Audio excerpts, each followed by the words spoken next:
এক যুবক বড় সুন্দর এবং মায়া করে নামাজ আদায় করেছে, কিন্তু আল্লাহর বান্দার একটা হাত কাপড় দিয়া পেঁচানো। আমি জিজ্ঞেস করলাম, রে যুবক, সুন্দর করে নামাজ আদায় করছো, খুবই ভালো লাগছে, কিন্তু হাতটা পেঁচানো কেন, কি ব্যাপার? বলে, হুজুর বিরাট কাহিনী, শুনেন না আপনি? বলে, না বলো রে যুবক, আমি একটু শুনতে চাই। তোমার কি কাহিনী, কি রহস্য আমার একটু বলো। বলে, আমি আমার বিবিকে বড় ভালোবাসতাম, বিবি আমার কলেজার টুকরা ছিল, বড় মোহাব্বত করতাম। বিবির ভালোবাসায় পড়িয়া মায়ের সাথে আমি ঝগড়া বিবাদে লিপ্ত হয়ে গেলাম। মায়ের গায়ে পর্যন্ত হাতটা আমি উঠে ফেললাম হুজুর। মায়ের গায়ে যখন হাতটা উঠাইছি, কেমন জানি পায়ের মাটিটা পর্যন্ত কেঁপে উঠছে। আমি মায়ের গায়ে হাতটা উঠানোর পর মা আমার জন্য বদদোয়া করছে, তুই আমার জানাজা পাবি না, তোর হাতটা যেন পচে যায়। আমার মা আমার জন্য বদদোয়া করে ফেলছে। আমি অফিসে চলে গেলাম। অফিসে যাওয়ার পর আমি খবরে পেয়ে গেলাম মায়ের ইন্তেকাল হওয়ার পর আমি মায়ের জানাজার জন্য অফিস থেকে বের হয়ে গেলাম, কিন্তু এত জ্যাম, আমি মায়ের জানাজাটা পাইলাম না।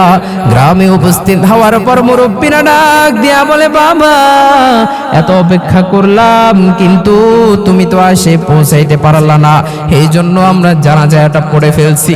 যুবক ডাক দিয়া বলে, রে বাবা, ও গ্রামের মুরব্বী বাবারা, এটা তো আপনাদের কোনো দোষ নাই। আমার মা আমার জন্য বদদোয়া করছে যেন তার জানাজা আমি না পাই। আমি কিছুদিন পর হাতের দিকে তাকাইলাম, হাতের দিকে তাকাইয়া দেখি হাতটা পচন শুরু করে দিয়েছে। আমার বিবিটা পর্যন্ত আমার কাছ থেকে চলে গিয়েছে, আমার আত্মীয় স্বজন পর্যন্ত আমার কাছ থেকে বিদায়। আমাকে কেউ আর ভালোবাসে না, কেউ আর আমার পছন্দ করে না, দূর দূর করে তাড়াইয়া দে। আলহামদুলিল্লাহি আলিয়্যিল যাতি আযীমিস সিফাতি সামিয়িস সিমাতি কাবীরিশ শান জলিলিল কদরি রফী'আদ যিকরি মুতা'আল আমরি জলিল বুরহান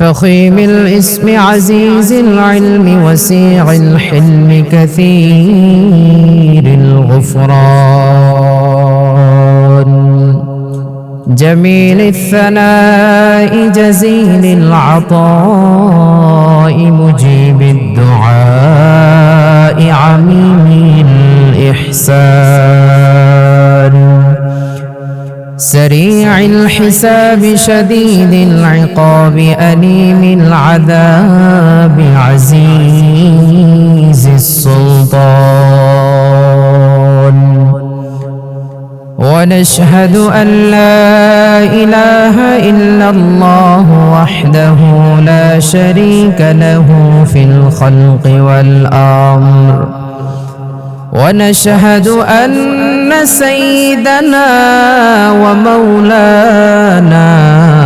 محمدا عبده ورسوله الذي أرسله بالحق بشيرا ونذيرا وداعيا إلى الله بإذنه وسراجا وقمرا منيرا أما بعد فأعوذ بالله من الشيطان الرجيم بسم الله الرحمن الرحيم وقضى ربك ألا تعبدوا إلا إياه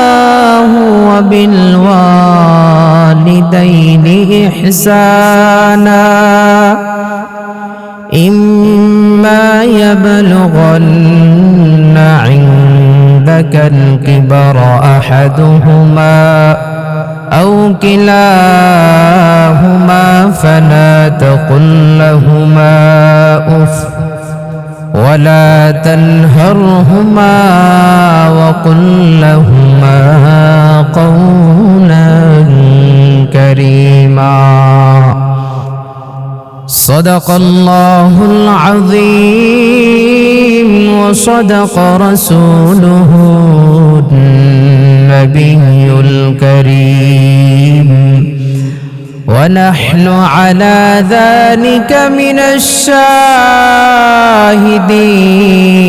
والشاكرين والحمد لله رب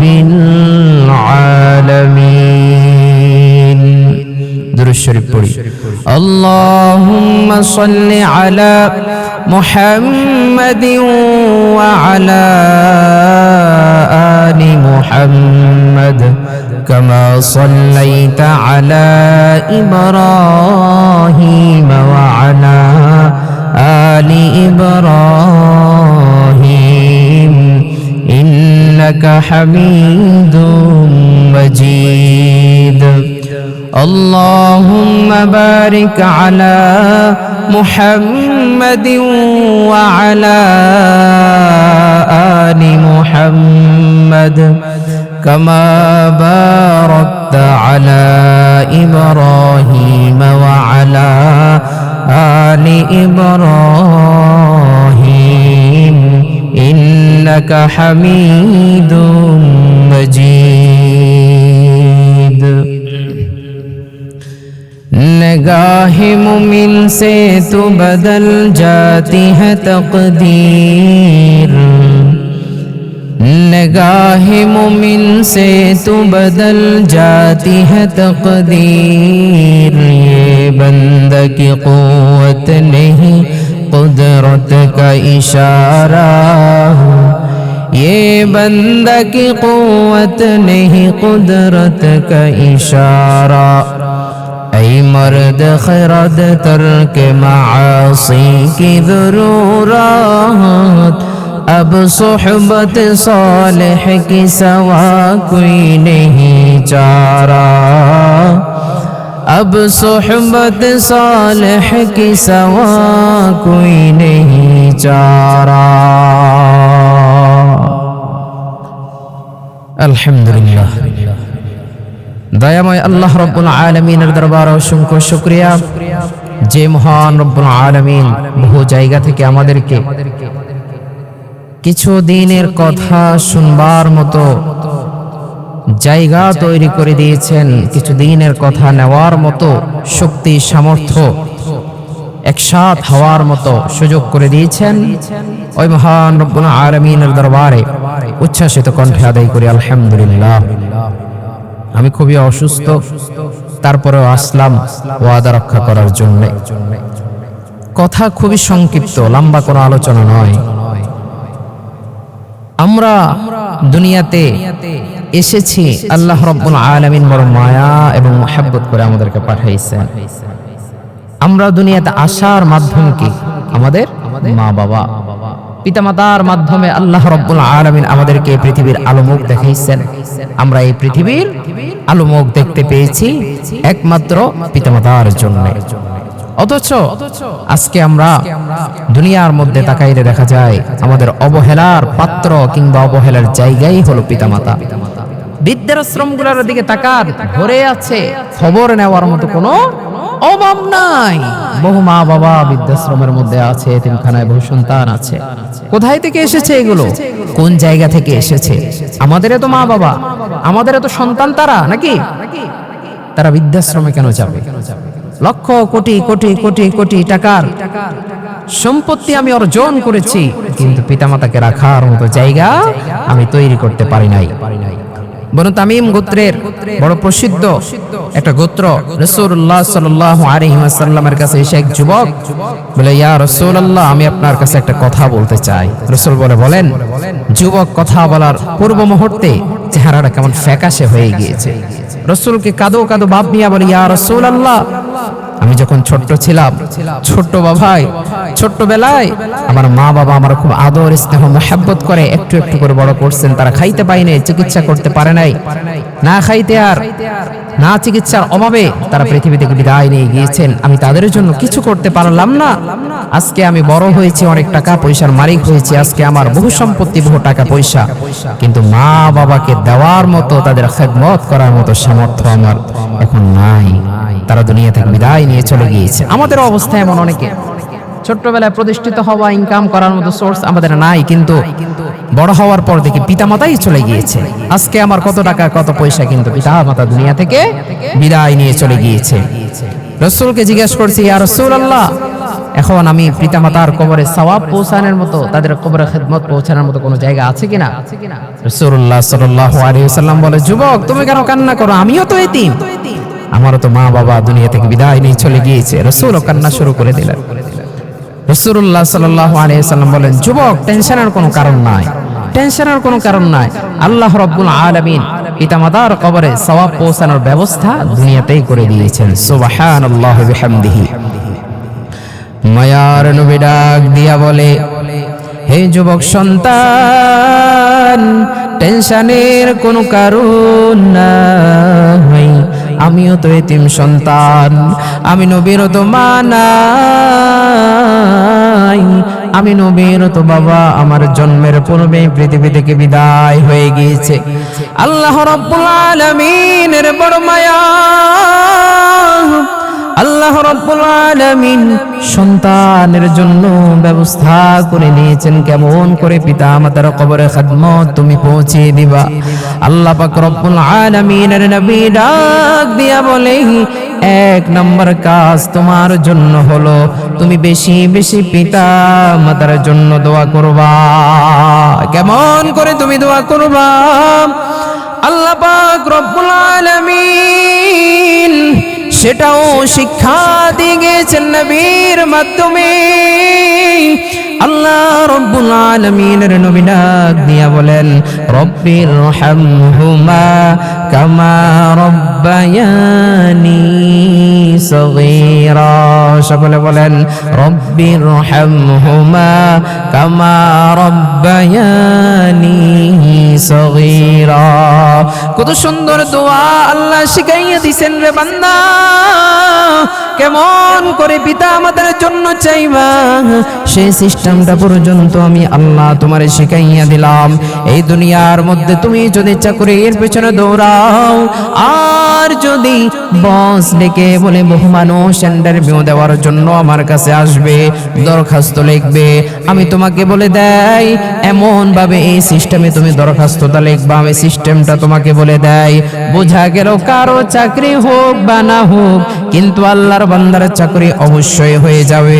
তেমনি ভাবে মায়ার নবীর মাধ্যমে আল্লাহ রাব্বুল আলামিন দোয়া শিক্ষা দিয়ে এটাই বুঝান যে তুমি এই দোয়া ধরে ধরে যদি আমার কাছে বলতে পারো, হায় মালিক, ছোট্টবেলা যেমন করে আমার মা বাবা আমার লালন পালন করছে, আয় আল্লাহ খবরেও তেমন করে তাদেরকে লালন পালন তুমি কইরো। এই দোয়াটা যদি আমি আল্লাহর কাছে তুমি করতে পারো রে যুবক, আমি আল্লাহর সাথে সাথে কবুল করিয়া নিব। এ দুনিয়ার মধ্যে পিতা মাতার চেয়ে মায়ার কেহ করে না। তাদের সাথে বেয়াদবি করিয়া, তাদের সাথে গাদ্দারি করিয়া, তাদেরকে বৃদ্ধাঙ্গুলি প্রদর্শন করিয়া বান্দা দুনিয়াতে টিকে থাকার তেমন কোনো আশা তুমি করো না। ওই করাচির হযরত হাকিম আখতার রাহমাতুল্লাহি আলাইহি বলে, আমি একদিন শাহী মসজিদে নামাজ পড়ার জন্য আসলাম। এক যুবক বড় সুন্দর এবং মায়া করে নামাজ আদায় করেছে, কিন্তু আল্লাহর বান্দার একটা হাত কাপড় দিয়া পেঁচানো।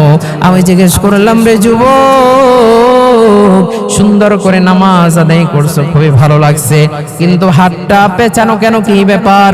বলে হুজুর বিরাট কাহিনী, শুনেন না আপনি? বলে না, বলো রে যুবক, আমি একটু শুনতে চাই, তোমার কি কাহিনী, কি রহস্য আমার একটু বলো। বলে আমি আমার বিবিকে বড় ভালোবাসতাম, বিবি আমার কলেজার টুকরা ছিল, বড় মোহাব্বত করতাম, বিবির ভালোবাসায় পড়িয়া মায়ের সাথে আমি ঝগড়া বিবাদে লিপ্ত হয়ে গেলাম, মায়ের গায়ে পর্যন্ত হাতটা আমি উঠে ফেললাম হুজুর। মায়ের গায়ে যখন হাতটা উঠাইছি, কেমন জানি পায়ের মাটিটা পর্যন্ত কেঁপে উঠছে। আমি মায়ের গায়ে হাতটা উঠানোর পর মা আমার জন্য বদদোয়া করছে, তুই আমার জানাজা পাবি না, তোর হাতটা যেন পচে যায়। আমার মা আমার জন্য বদদোয়া করে ফেলছে। আমি অফিসে চলে গেলাম, অফিসে যাওয়ার পর আমি খবরে পেয়ে গেলাম মায়ের ইন্তেকাল হওয়ার পর আমি মায়ের জানাজার জন্য অফিস থেকে বের হয়ে গেলাম, কিন্তু এত জ্যাম, আমি মায়ের জানাজাটা পাইলাম না। গ্রামে উপস্থিত হওয়ার পর মুরব্বিরা ডাক দিয়া বলে, বাবা এত অপেক্ষা করলাম, কিন্তু তুমি তো আসে পৌঁছাইতে পারলা না, এই জন্য আমরা জানাজাটা পড়ে ফেলছি। যুবক ডাক দিয়া বলে, রে বাবা, ও গ্রামের মুরব্বী বাবারা, এটা তো আপনাদের কোনো দোষ নাই, আমার মা আমার জন্য বদদোয়া করছে যেন তার জানাজা আমি না পাই। আমি কিছুদিন পর হাতের দিকে তাকাইলাম, হাতের দিকে তাকাইয়া দেখি হাতটা পচন শুরু করে দিয়েছে, আমার বিবিটা পর্যন্ত আমার কাছ থেকে চলে গিয়েছে, আমার আত্মীয় স্বজন পর্যন্ত আমার কাছ থেকে বিদায়, আমাকে কেউ আর ভালোবাসে না, কেউ আর আমার পছন্দ করে না, দূর দূর করে তাড়াইয়া দে। হুজুরের কোনো ব্যবস্থা আছে কিনা? মায়ের অবাধ্য সন্তান আমি। ও যুবক, একটু ভেবে দেখো, আজকে বিবির ভালোবাসায় পড়িয়া, বন্ধু বান্ধবীদের ভালোবাসায় পড়িয়া মা বাবাকে তুচ্ছ-তাচ্ছিল্য করে চলছো। 2 দিনের প্রেম আর 2 দিনের ভালোবাসার মোহে পড়িয়া আজকে মায়ের সাথে কেমন করে রূঢ় আচরণ করো, মায়ের সাথে কেমন করে দুরাচরণ করো। তুমি বিবি যাইলে বিবি পাইবা, কিন্তু মা যাইলে কখনো মা খুঁজে পাইবা না। তোমার আজকে সমস্যার মধ্যে পড়িয়া দেখো, তুমি আজকে ঝামেলার মধ্যে পড়িয়া দেখো রে যুবক, দেখো তোমার বিবি কি তোমার সাথে থাকে না? না, তোমার মা তোমার পাশে থাকবে, তোমার বাবা তোমার পাশে থেকে বলবে, বাবা টেনশনের কোনো কারণ নাই। যুবক বান্দা যদি অ্যাক্সিডেন্টেও মারা যায়, সমস্যার মধ্যেও যদি মারা যায়, বিবি কান্না করে, আমি খাবো কেমন করে, আমার স্বর্ণ অলংকার কে কিনে দিবে? কিন্তু মা বলে, রে না, আমার টাকা লাগবে না, আমার স্বর্ণ লাগবে না, আমার মানিক যদি আমার বুকে ফিরে আসে, এটাই আমার সবচেয়ে বড় পাওয়া। আল্লামা আশরাফ আলী থানভী রাহমাতুল্লাহি আলাইহি বলে, মা বাবার খেদমত যারা করবে, মা বাবার অন্তর যারা জয় করতে পারবে, আল্লাহ পাক রব্বুল আলামিন তাদের জন্য কি স্পেশাল নিয়ামত রেখেছে শুনো। 1 নম্বরে নিয়ামত হলো মা বাবার খেদমত যারা করবে, আল্লাহ রব্বুল আলামিন তাকে লম্বা নেক হায়াত দিয়া দিবে। আল্লাহ পাক রব্বুল আলামিন শুধু তাকে লম্বা নেক হায়াত দিবে না, 2 নাম্বার আল্লাহ রব্বুল আলামিন তাকে সব ধরনের বিপদ আপদ থেকে বাঁচাইয়া দিবে। তুমি রিকশা নিয়ে বের হয়েছো, বাসের মধ্যে রওয়ানা, বাসের প্রত্যেকটা সদস্য যদিও মারা যায়, কিন্তু মায়ের দোয়ার বদৌলতে আল্লাহ রব্বুল আলামিন তোমাকে বাঁচাইয়া দিবে। আল্লাহ রব্বুল আলামিন তোমাকে ইজ্জতের চেয়ারে বসাবে।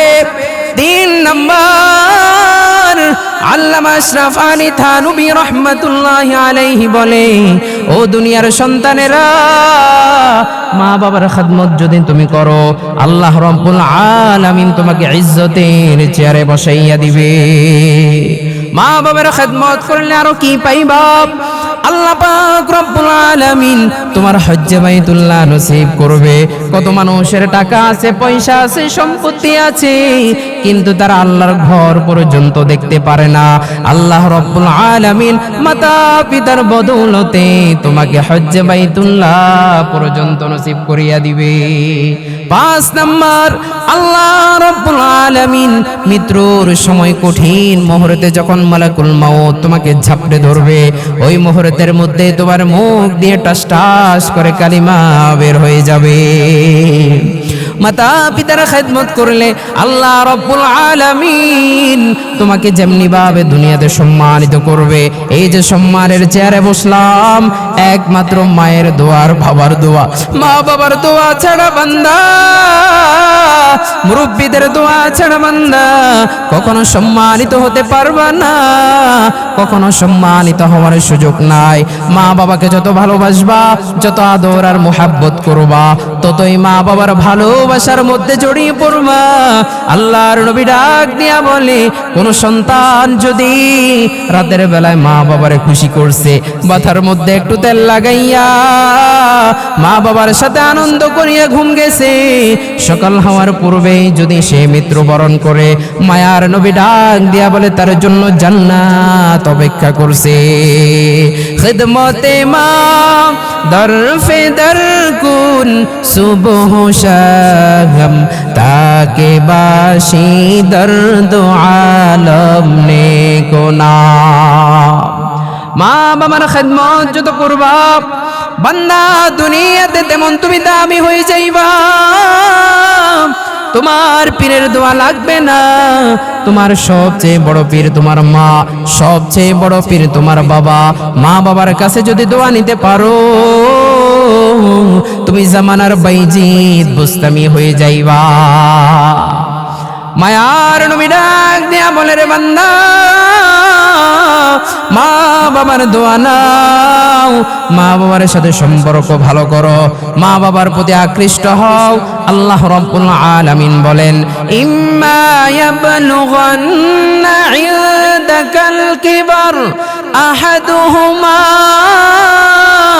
আও কিলাহুমা ফালা তাকুল লাহুমা উফ। মা বাবার কথা শুনে তুমি যদি উফ বলো, ওহ মা থামো তো, তোমার কথা আর শুনতে ভালো লাগে না।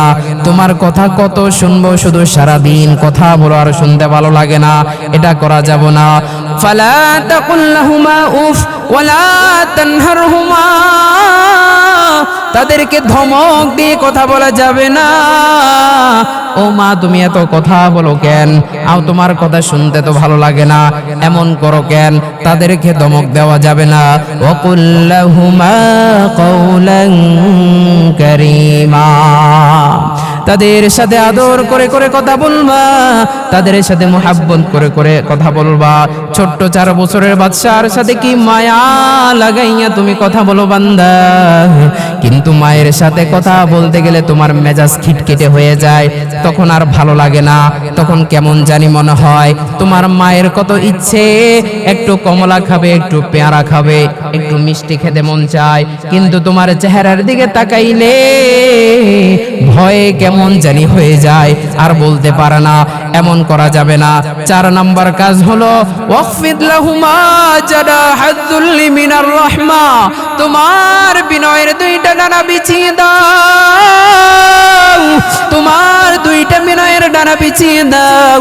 তাদের সাথে মায়া মমতা এমন ভাবে দেখাইবা, এত মুহাব্বত তাদের সাথে দেখাইবা, যেমনি ভাবে দুনিয়ার মধ্যে থাকিয়াও তারা যেন আল্লাহর কাছে 2টা হাত তুলে বলতে পারেন, মালিক আমার সন্তানটাকে তুমি জামানার শ্রেষ্ঠ বানাইয়া দাও, আমার সন্তানটাকে তুমি নেক বানাইয়া দাও।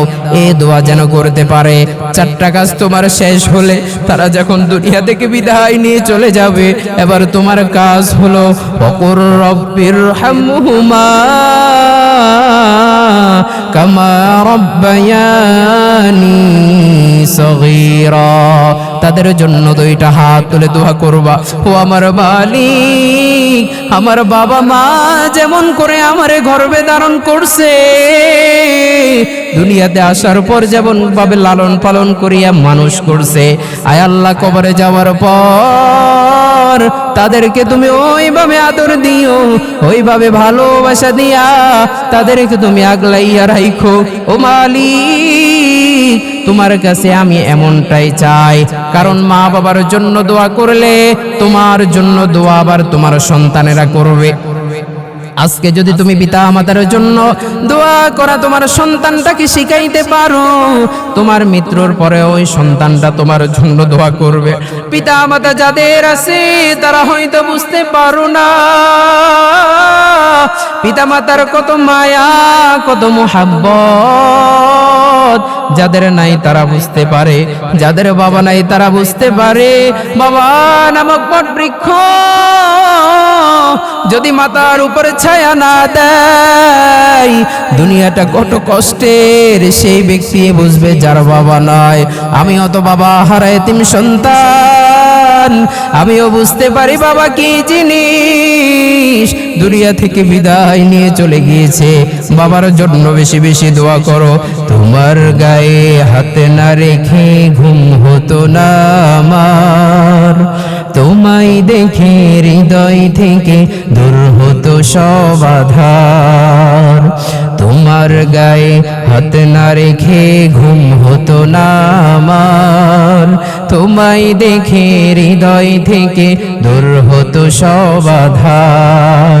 তুমি আমার প্রথম গুরু, তোমার থেকে দীক্ষা শুরু। তুমি ছাড়া বুঝতো না কেউ মান অভিমান আমার। তোমার গায়ে হাত না রেখে ঘুম হতো না আমার, তোমায় দেখে হৃদয় থেকে দূর হতো সব আধার। আমায় নিয়ে আমার বাবার স্বপ্ন ছিল বড়, বলেছিলেন জীবনটাকে ফুলের মতন গড়ো। আমায় নিয়ে আমার বাবার স্বপ্ন ছিল বড়, বলেছিলেন জীবনটাকে ফুলের মতন গড়ো। বাবা তোমার স্পর্শ আমায় করলো মানুষ এই জামানায়, এখন আমার দিন কেটে যায় অভাব শুধুই তোমার। তোমার গায়ে হাত না রেখে ঘুম হতো না আমার, তোমায় দেখে হৃদয় থেকে দূর হতো সব আধার। তোমার ছায়ায় দিন গেছে তাই দুঃখ বুঝিনি তো, আর কটা দিন থেকে গেলে কি আর ক্ষতি হতো। তোমার পরশ মিস করে যাই বাবা, তোমার মতো আর কেহ নাই বাবা। তোমার পরশ মিস করে যাই, তোমার মতো আর কেহ নাই আমার মানুষ পটে বাবা এক যে আলোর পাহাড়। তোমার গায়ে হাত না রেখে ঘুম হতো না আমার, তোমায় দেখে হৃদয় থেকে দূর হতো সব আধার। তুমি আমার প্রথম গুরু, তোমার থেকে দীক্ষা শুরু। তুমি ছাড়া বুঝতো না কেউ মান অভিমান আমার। তোমার গায়ে হাত না রেখে ঘুম হতো না আমার, তোমায় দেখে হৃদয় থেকে দূর হতো সব আধার। সকলে বলে আমিন। মা বাবার জন্য বেশি বেশি দোয়া করবা। মায়ার নবী ডাক দিয়া বলে, এক নাম্বার হলো পিতা মাতার জন্য দোয়া করবা, দোয়াটাও শিখিয়ে দিয়েছে। দুই নাম্বার কাজ হলো পিতা মাতা দুনিয়া থেকে বিদায় নেওয়ার পর একটু তালাশ করে দেখবা তাদের পাওনা আছে কিনা, তাদের থেকে কোনো টাকা পয়সা জায়গা সম্পত্তি কেউ পায় কিনা তুমি একটু দেখবা। কারণ এই মানুষের জায়গা আত্মসাৎ করিয়া কবরে কখনো শান্তি পাওয়ার সুযোগ নাই। আল্লাহ পাক বলেন, ইয়া আইয়ুহাল্লাযীনা আমানু লা তাকুলু আমওয়ালাকুম বাইনাকুম বিল বাতিল। মানুষের সম্পদ কখনো অন্যায়ভাবে আত্মসাৎ করিও না। তোমার মা বাবা যদি অথবা মা যদি মানুষের সম্পদ আত্মসাৎ করিয়া থাকে, এটা শুধু মা বাবার ক্ষেত্রে নয়, প্রত্যেকটা মুসলমানের ক্ষেত্রে। যদি দুনিয়া থেকে কারো সম্পদ আত্মসাৎ করিয়া যায়, ওই সম্পদ তোমরা দিয়া দিবা। যতদিন পর্যন্ত দিবা না, ততদিন পর্যন্ত পিতা আমাদের কবরের মধ্যে আযাব হবে। বহু মানুষ দেখা যায় ভাই বোনের সম্পত্তি পর্যন্ত দিতে চায় না, এতিমের সম্পদটা পর্যন্ত আত্মসাৎ করিয়া ফেলে। আল্লাহ পাক বলেন, ইন্নাল্লাযীনা ইয়াকুলুনা আমওয়ালাল ইয়াতামা যুলমান ইন্নামা ইয়াকুলুনা ফী বুতুনিহিম নারা। তোমরা এতিমের মাল তো শুধু আত্মসাৎ করো নাই, বরং পেটের মধ্যে আগুনের ফুলকা ঢুকাইলা, আগুন খাইলা। এই জন্য এতিমের মাল কখনো আত্মসাৎ করব না। এতিমের মাল তো আত্মসাৎ দূরের কথা, এতিম সন্তান পাইলে তার মাথার মধ্যে হাতটা বুলাইয়া দিব। এতিমের মাথায় হাত বুলাইলে কত সওয়াব। মায়ার নবী ডাক দিয়া বলে, এতিমের মাথায় হাত বুলাইয়া দিবা। আমি নবীও তো এতিম, আজকে সমাজের এতিমের কোনো দাম নাই। আমি প্রত্যেক জায়গাতে একটা দৃষ্টান্ত দেই, আমার পরিবারের কথা, আমার মামাদের কথা একটা দৃষ্টান্ত দিয়ে থাকি। আমি যখন পড়াশোনা করছি, আমি মাত্র কাফিয়া পড়ি, আমার বাবা দুনিয়া থেকে বিদায় নিয়ে চলে গিয়েছে। আমার চিন্তা ছিল, আহারে পড়াশোনা কেমন করে চালাইবো, মাত্র কাফিয়া পড়তেছি, হিফজ শেষ করলাম। তবে বাবার আশা ছিল ছেলেটা একটা ভালো আলেম হবে, প্রতিষ্ঠিত আলেম হবে। স্বপ্নটা অধরায় রয়ে গেল। আমারও তো বড় ভাই নাই, ছোট ভাই নাই, কেমন করে আমি পড়াশোনা চালাইবো? আমার মামা, বড় মামা আমার মাথার উপর হাতটা রেখে মাকে বলে, টেনশনের কোনো কারণ নাই, সে যতটুকু পড়তে চায় পড়বে, কোনো সমস্যা নাই, কোনো টেনশনের কোনো কারণ নাই। আমাদের পাশে এসে দাঁড়িয়েছিল, পরিবারের অন্য অন্য সদস্যরা দাঁড়িয়েছিল। তবে আমি তাদের কথা কখনো ভুলবো না। প্রত্যেকটা ফ্যামিলিতে যদি এমন দায়িত্বশীল পুরুষরা থাকে, এমন দায়িত্বশীল মানুষ থাকে, তাহলে অন্তত এতিম সন্তানদের রাস্তায় এসে দাঁড়ানোর প্রয়োজন বোধ হয় না। আজকে যে আমি এই চেয়ারে বসলাম, কথা বলতেছি, আমার মা বাবা বোনদের অবদানের পর আমার মামারা, আমার চাচারা, তাদের অবদান অনিষ্কার্য। তারা আমার জন্য অনেক করেছে, এতটুকু আসার পিছনে অবদানটা তাদেরই। আমি সবসময় বলি, আমার মামাদের ঋণ, বিশেষ করে আমার বড় মামা, আপনারা চিনবেন, এই যে সওদাগরহাট মাদ্রাসার শিক্ষা পরিচালক মাওলানা আব্দুল কাইয়ুম হাফিজাহুল্লাহ ওয়া রাআ, বড় মামা কখনো বুঝতে দেন নাই যে আমার বাবা নাই, আমায় যে এতিম এটা বুঝতে দেন নাই কখনো। এতটা নিজের সন্তানের মতো মুহাব্বত, ভালোবাসা, মায়া দিয়ে বড় করেছেন। অবশ্যই আল্লাহ রাব্বুল আলামিনের কাছে জাযা পাবে। যে এতিমদের কথা রাসূলুল্লাহ সাল্লাল্লাহু আলাইহি ওয়াসাল্লাম বলেছেন, দুইটা আঙ্গুল দেখায় এভাবে বলেছেন, এতিমের লালন পালনকারী আর আমি এইভাবে থাকবো জান্নাতে। আমি তো আমার মামাকে জান্নাতি বলি এই জন্য। আল্লাহ রাব্বুল আলামিন তিনার দীর্ঘ নেক হায়াত দান করেন, সকলে বলে আমিন। এই জন্যে এতিম যাদেরকে পাইবেন তাদেরকে মুহাব্বত আর ভালোবাসবেন। 2 নম্বর কাজ হলো, সম্পত্তি যদি কেউ আত্মসাৎ করে ফেলে কিংবা কারো সম্পত্তি যদি ভক্ষণ করে ফেলে, তাদেরকে দান করে দিবেন। আপনার 3 নম্বর কাজ হলো, মা বাবা উভয় জনের মধ্যে মায়ের যদি কোনো আত্মীয় স্বজন থেকে থাকে, মায়ের যদি কোনো বান্ধবী থেকে থাকে, তার সাথে সম্পর্ক ভালো রাখা, তার খোঁজ খবর নেওয়া। যে মায়ের সাথে তো আপনার সম্পর্ক ভালো ছিল, আজকে মা নাই, জন্য বুঝি আমাদের সাথে আর সম্পর্ক রাখেন না, তাদের সাথে মায়া মুহাব্বত দেখানো। 4 নাম্বার হলো, বাবার যত বন্ধু বান্ধব ছিল তাদের সাথে সম্পর্ক রাখা, তাদের সাথে ভালোবাসা রাখা। বলবেন, চাচা আমার যখন বাবা ছিল তখন তো আমার ঘরের মধ্যে আপনারা আসতেন, আজকে আবার বাবা চলে গিয়েছে, এই জন্য বুঝি আমাদের আর খোঁজ খবর নেন না। আপনার সাথে সম্পর্ক ভালো, আপনার সাথে সুসম্পর্ক রাখতে চায়, তাদের খোঁজ খবর নেবেন, তাদের সাথে সম্পর্ক ভালো রাখবেন। এই কাজগুলো যদি আপনি করতে পারেন, পিতা মাতা অবশ্যই জান্নাতের মধ্যে শান্তিতে রাখবে।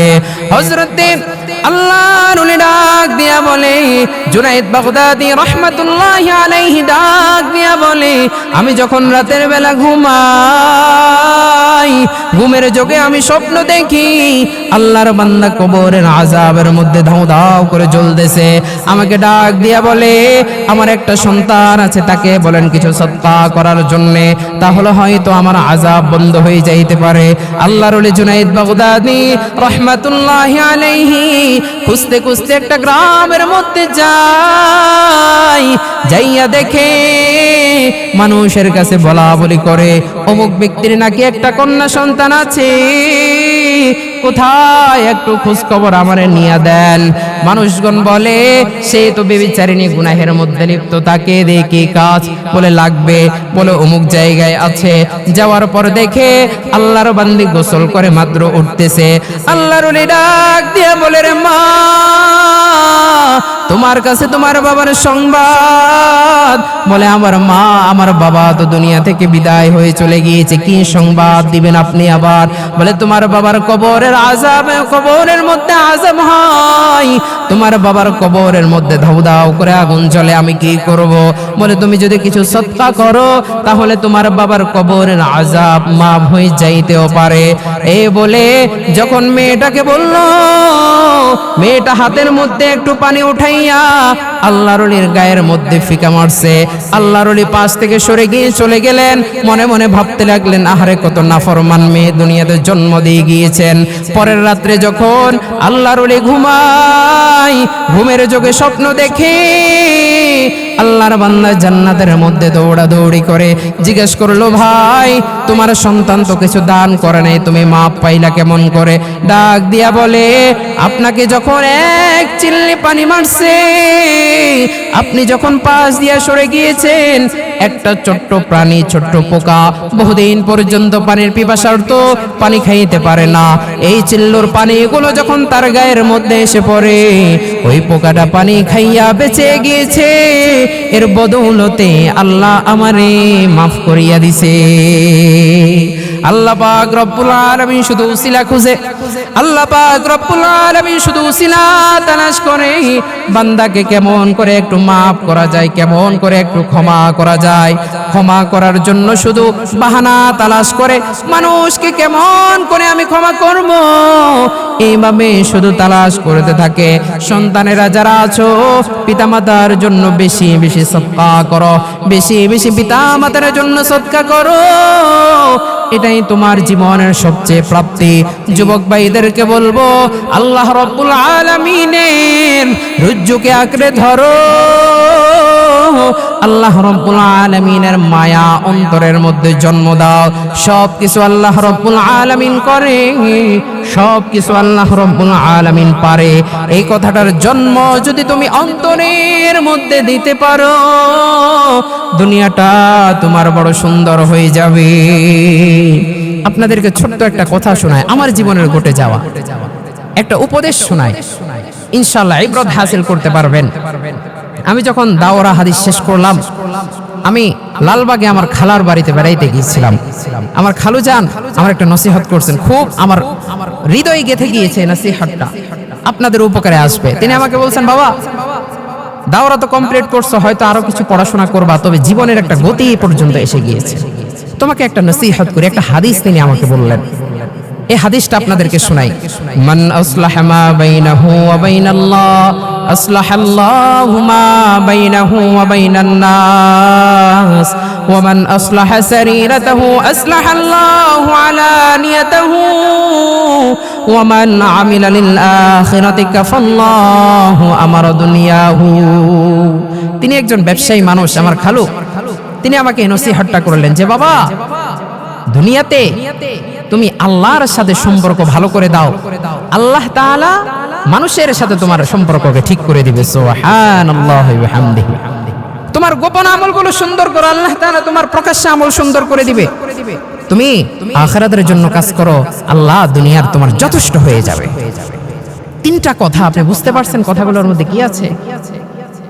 আপনি দুনিয়াতে আল্লাহর জন্য কাজ করবেন, নামাজ পড়বেন, তিলাওয়াত করবেন, কিন্তু দুনিয়ার সমস্ত প্রয়োজন আল্লাহ রাব্বুল আলামিন পূরণ করে দিবে। সুবহানাল্লাহি ওয়া বিহামদিহি।